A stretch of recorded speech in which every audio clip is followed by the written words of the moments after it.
Hey man, look, thanks for doing this interview with me. And how have things been since you getting here in Toronto, man? Man, it's been good. It's been just absolutely insane. Today specifically, running on 2 hours of sleep, so loving it.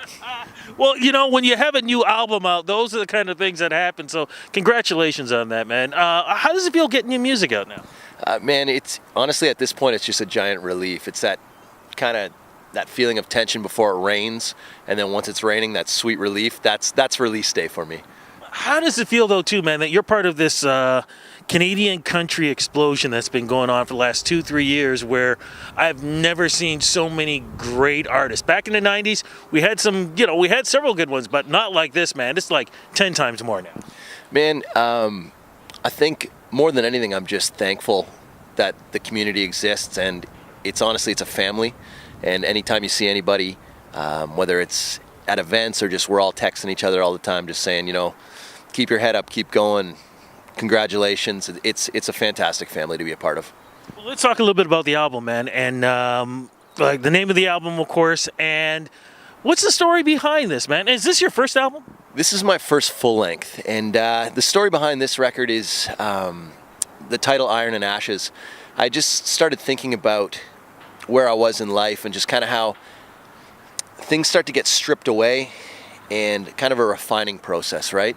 And that kind of set me down the path of just writing about my everyday and writing about the experiences that I was having, and I just really wanted to connect with people. What about the single? On Me, so I actually didn't write the single, but when I heard it for the first time, I was just blown away. I knew that I had to have the song, so I called up my buddies, and I just said, guys, like, I need this. For me, the single's kind of like a rebirth of who I am. You get to a point where I'd written a lot of dark songs, a lot of sad songs. There's a lot of that on the record.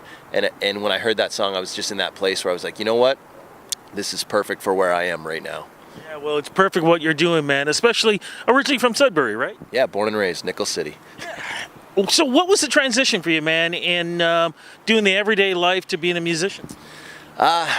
I started out as an iron worker, so I was always sneaking off when I was working, recording voice notes in my phone, and I needed a push to get there, so I actually ended up literally falling almost 20 feet and messing up my back. I couldn't walk, and that was the moment where I just said, you know what, it's time to make a change and pursue this. It's been great. It definitely has been, man. You went to Nashville too, didn't you? Yeah. I've been down there many times over the last few years, and just constantly working and writing, and yeah, it's good. And what's going on with tour-wise with you right now, too, man? Because I saw a lot of stops. And did I hear you talking about Boots and Hearts, too, man? Yeah, so we've got a couple big ones, lots of dates, but Boots and Hearts is probably the one I'm looking forward to most. We're playing August 11th on Main Stage, Keith Urban night. Very excited about that. What is the one thing that you want to make sure that artists know, fans know about you, that maybe they don't know anything about? I think I just want them to know that all of the songs come from a very real place. There's no fluff, there's no smoke, there's no mirrors. It's just, you get what you see.